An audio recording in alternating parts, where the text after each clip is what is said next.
There's a question that sooner or later always arrives.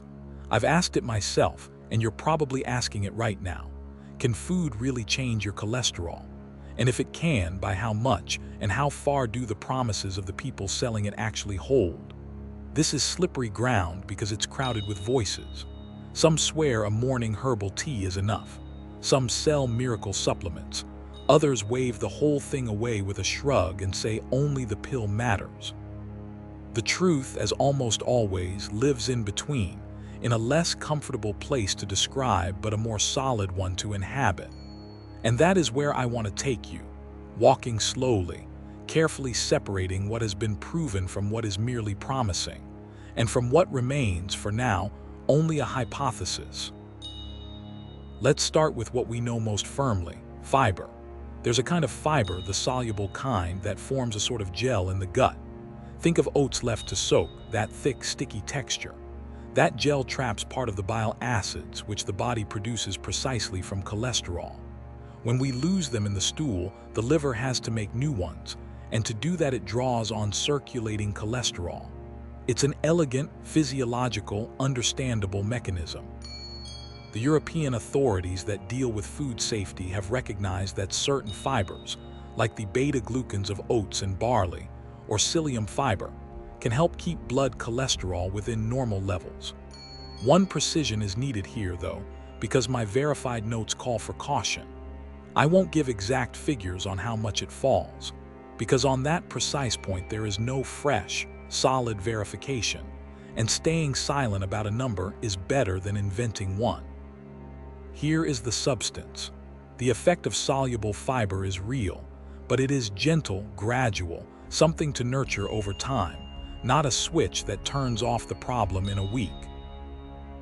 Then there are plant sterols and stanols, molecules that closely resemble cholesterol, and precisely because of that resemblance, steal its place when it's being absorbed in the intestine. You find them naturally in small amounts in seeds, nuts, vegetable oils, and they're added to some fortified foods. Here too the evidence exists, and it's reasonable. But here too the same caution applies.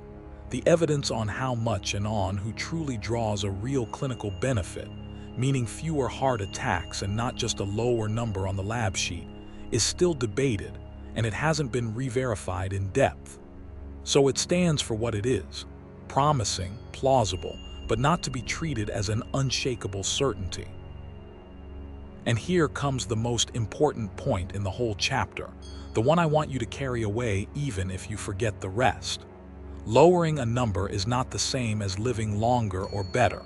It's the oldest temptation in medicine, to confuse the signal with the disease, the thermometer with the fever. A food may indeed shave a few points off your cholesterol, but whether that translates into fewer cardiac events is a separate question, one that requires long studies, done on real people followed for years.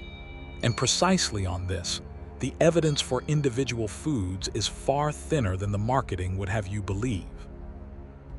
Perhaps that is why the more careful researchers have stopped chasing the single ingredient and started looking at patterns. That is, whole ways of eating. Diets rich in vegetables, legumes, nuts, olive oil, fish, and poor in ultra-processed foods. Some studies suggest that those who eat this way after certain cardiac events may run into less trouble. The conditional stays not out of timidity, but because this is an area where the evidence is encouraging but still under discussion, and where there is no promising what cannot be guaranteed. The beautiful thing is that the advantage of the pattern when it's there seems to go beyond cholesterol. It touches blood pressure, inflammation, weight, mood. It's a benefit that doesn't sit entirely inside a lab value, and perhaps that is exactly its strength. A word is owed, too, to the supplements that promise to do a drug's job. Many circulate: extracts, derivatives of fermented rice, plant substances presented as natural alternatives. A healthy distrust is in order. Natural doesn't automatically mean harmless, and some of these substances, precisely when they truly work because they resemble a drug, share the possible side effects of drugs, and for this reason have been placed under watch in Europe.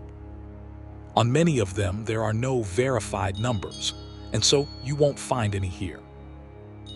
There remains the warning that holds for every chapter, and which here weighs double. Food is a precious tool, but it is not a substitute for your doctor, nor, on its own, for a therapy when one is truly needed. If you've had a heart attack, if you live with familial hypercholesterolemia, if you're in secondary prevention, statins remain a measure with robust evidence, and no bowl of oats changes that. No one should ever stop a medication on their own. Food sits alongside medicine, it talks with your doctor, it does not quietly override them. Keep this in mind as, in the next chapter, we look more closely at movement, sleep, and stress, the other threads so often neglected of this weave.